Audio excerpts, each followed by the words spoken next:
Hello everyone, Charles Watts here, the Arsenal correspondent at Goal. How are you getting on? I hope all is well and you're feeling pretty good about what was a decent away win for Arsenal. In the end last night, 1 foot firmly placed in the quarterfinals of the Europa League. Now, you would say, although saying that with Arsenal, you never quite know what they're going to do to try and shoot themselves in the foot, and they did that once again yesterday, but thankfully those 2 late goals from Gabriel and Mohamed Elneny cancelling out, or not cancelling out, but certainly making sure that error between Leno and Ceballos didn't cost Arsenal as much as it could. 3-1 winners, you have to say, in any game against any team in Europe, winning 3-1 away from home and bringing that back for the second leg at the Emirates is a very good result. So well done to Arsenal. It was a very good win in the end. I will get to the bad points as well. We do know that there was some errors in that game, and one of them did cost Arsenal. More of them could have cost Arsenal, but thankfully, like I said, those 2 late goals have made sure that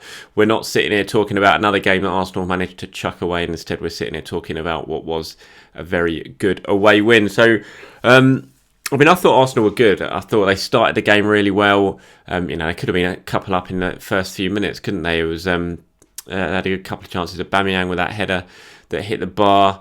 Odegaard missed that chance. Tierney cut back for him, really should have scored, totally miscued it.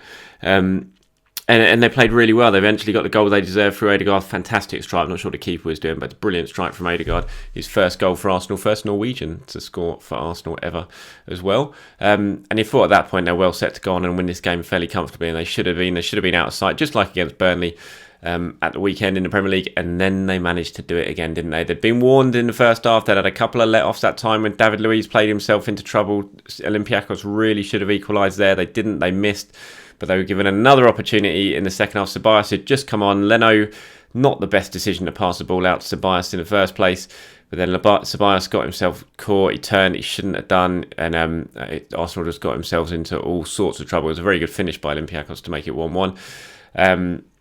But Arsenal, they were the architects of their own downfall once again. Not for the first time since Christmas. They're making it pretty regular event now, making some sort of calamitous error that gives the opportunity to an opposing team. You look in the Premier League, they've thrown points away against Wolves, Villa, Burnley. They nearly got themselves knocked out of the Europa League by mistakes against Benfica in the last round. Thankfully, they turned that one around, and then yesterday they did it again, and it's something they've got to stop. It's something Mikel Arteta is well aware of. I'll go through some of the comments now that he made to us in his press conference after the game. So when he was talking about it, he was like, look, we're really pleased with the results and the goals that we scored and the way that we played in the big moments, but as well, we have to be very clear and honest with ourselves that we gave 3 goals to the opponents and they took 1. At this level, they will punish you. So to go to the next level, we have to stop doing that and be more ruthless.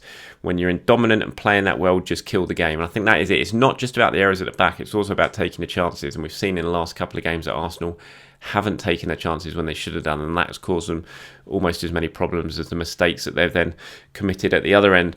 Talking more about those mistakes, he says, I don't want to give anything to the opponent. The opponents are good enough by themselves to create situations and create problems, to change their organisation and structures and individual quality that they have in this competition.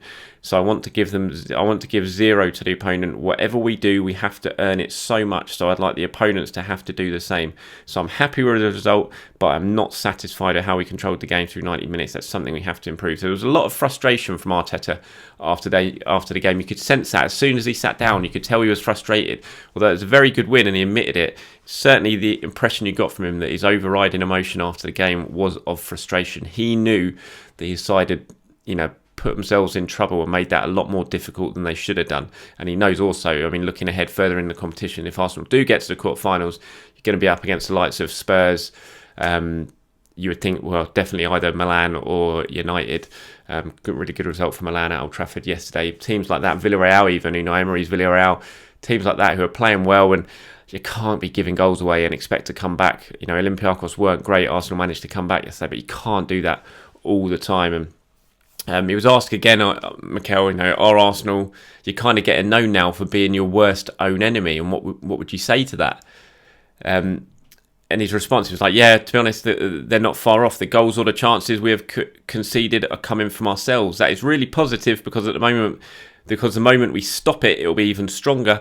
But the reality is we have to stop it immediately, because if not, the games are always there to drop points. It's my responsibility. We make them play the way I want them to play. It's just about them understanding the risks and rewards, the balls we have to play, and when. We have to get better at that, because if not, it creates tension and insecurity, and it creates belief in the opponent, and it is unnecessary. So, he's well aware that his team can't afford to keep doing this. So I still think back to this first season at Manchester City under Pep Guardiola. Look, Manchester City were better than Arsenal under that first season for Guardiola, but you saw a similar thing of the way that Guardiola was determined for City to play the way he wanted them to play, and they got into lots of trouble because of that in that first season. Then finally it clicked. Finally Arteta got Guardiola got players in who suited that way of playing as well, but also the players who were there really started to learn and understand the way he wanted them to play, and then we saw Man City obviously take off. But in that first season, there were some really monumental errors in that one. And, I remember all the talk. I remember when they got hammered at Everton, and all the talk was Guardiola can't do it in the Premier League. He can't play this sort of way in the Premier League.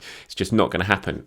And then look what's gone on and happened since then. He certainly proved all his critics wrong. And I'm not saying Arsenal are going to go on and do what Manchester City had done, but I think that comparison is certainly an interesting one when it comes to where Arsenal are now under Mikel Arteta, or maybe where City were when Guardiola took over. It's such a different way of playing, such a way of playing that you've got to get used to, that sometimes you're going to make errors, and Arsenal are doing that. But as Mikel says here, you absolutely can't keep doing that, because if you do, you're going to get punished, and you're not going to win games, and you're always going to find yourself chasing. So it's a strange game in a way for Arsenal. It was a fantastic result. There's no getting away from that. But those errors, when you look long term and you look towards the end of the season, and you look, if Arsenal are going to win this competition, which they desperately want to do, they've got to stop doing that, because they're going to come up against better teams than Olympiacos. So you can't give goals away. I wanted to talk a little bit about Willian. His renaissance continues. Another assist for him now. It's 7 for the season for Willian now. No one else at Arsenal's got more assists than him, so fair play. He's taken an awful lot of flack this season. A lot of it deserved, because he hasn't really hit the heights we were expecting after he signed from Chelsea, and he had some really, really poor performances as well in the first half of the season. But there is no doubt that now Willian is beginning to find some form. Yes, a lot of you want Nicolas Pepe to start. I can understand that. And yes, still yesterday when the team news was announced, there was a lot of frustration from the fan base, certainly in my comments on Twitter, from people who wanted Pepe to start. But you've got to look at what Willian's producing, and he is producing assists. Another one yesterday for Gabriel's goal. That's 7 for the season. I think it's 4 in his last 4 or something. So he's doing well. Mikel was speaking about it afterwards. He said, I think he was really good again. I wanted to give him some continuity because he deserves it. He's training really well. It's another assist for him. And yeah, he deserves some credit, Willian. I think everyone criticised him at the start of the season. He will know he wasn't good enough. He admitted in an interview that he wasn't good enough.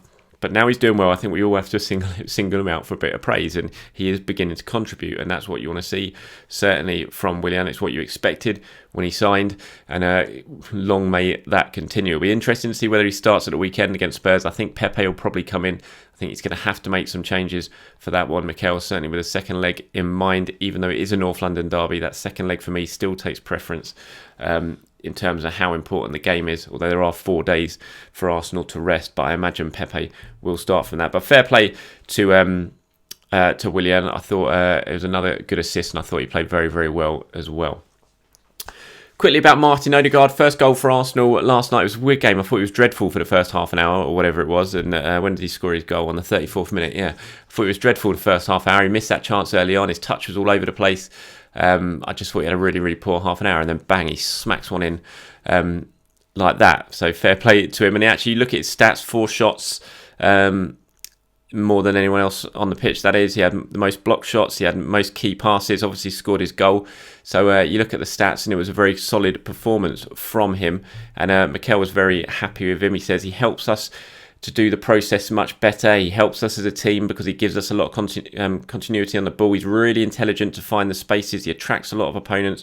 We ask him to score goals and arrive in a box. He scored a brilliant goal, and his contribution was really important for the team. Yeah, I think he's had a really good start to life at Arsenal, Martin Odegaard. Like I said, I thought he was pretty poor for the first half hour yesterday, but I think that goal will hopefully do him the world of good, because he's settled in. You can tell he's settled in. He's comfortable the way he's playing. He's comfortable with his teammates. And now that goal will hopefully sort of kick him on to go even further. He said in his interview after the game, it was a great moment. I was eager to get on the score sheet, and I hadn't scored any goals yet, so it was a good moment for me, and also a crucial moment in the game to get a goal away from home and take the lead into half time. It was a big moment for me personally, and also for the team. So Martin Odegaard, a very happy man. Like I said earlier on in this video, first Norwegian player to score from Arsenal. So he's now gone into the Arsenal record books, and it's certainly looking like that signing in January is paying off. We've had some pretty shocking January signings at Arsenal in recent years. And I think a lot of people, when he arrived, there was people suggesting he might be another Denis Suarez, but certainly not the case. He's doing the business, he's starting games, he's playing well, and now he's scoring very, very important goals. So well done to Martin Odegaard. Just a quick one on Thomas Partey. A lot of questions on why he was substituted. Was he injured? And the answer is no. It was just a purely tactical decision. I didn't think Partey had the best of games. I thought he was a little bit off. He wasn't terrible. When you look at his stats, he's doing, made a lot of recoveries, ball recoveries, decent amount of interceptions, what you would expect from Partey. But his shooting was a bit off. He had a couple of absolute shocking attempts at shooting. I felt like he was a little bit off it. He's still feeling his way back to fitness. I think that's pretty clear. He's still some way off full fitness yesterday, but no injury for Thomas Partey. Mikel saying after the game, I wanted to change him and bring somebody else and try and find some other stuff and to change the shape with the way we were playing, but there is no injury. So good news for Thomas Partey ahead of North London derby on the Sunday. No injury, no relapse or anything like that. He was just taken off for tactical reasons. Looking ahead to that North London derby then, team news-wise ahead of it, not really much to report for Arsenal. They're in very, very good shape. Obviously, Thomas Partey, as we just said there, no injury for him. Smith Rowe came back yesterday, came on in the second half, so he's now recovered from that hip problem. So unless anything else has happened that we don't know about, Arsenal are in very, very good shape ahead of the North London derby. Injury-wise, I think he's still certainly going to make changes, as I suggested earlier in this video. I think he's going to have to, just because of the amount of games that Arsenal are playing in this really, really busy period for them. I'd be very surprised if there aren't at least a few, maybe Lacazette starting, maybe Pepe starting. I think we'll probably see Pablo Mari, maybe Rob Holding at centre-back, that sort of thing, potentially even Cedric Suarez. I think he will have to change things up a little bit rather than just going with the same team that he played and went with last night. A little bit from Spurs, actually. Harry Kane went off yesterday, about 10 minutes to go in their win over Zagreb. He scored both goals in that game. He was pictured with an ice pack on his knee, sitting on the bench. But it doesn't look like he's going to be injured. To be honest, every single time Arsenal play Spurs, Harry Kane seems to be some sort of injury doubt, and he always plays. There's no doubt in my mind that he'll start again on Sunday. And Mourinho said after the game, I don't believe his knee is anything big. Sunday is a match everyone wants to play in, and little things like that will not stop him. I don't have the feeling it is anything serious. So Harry Kane, as we I think all expect, will certainly start for Spurs at the weekend at the Emirates.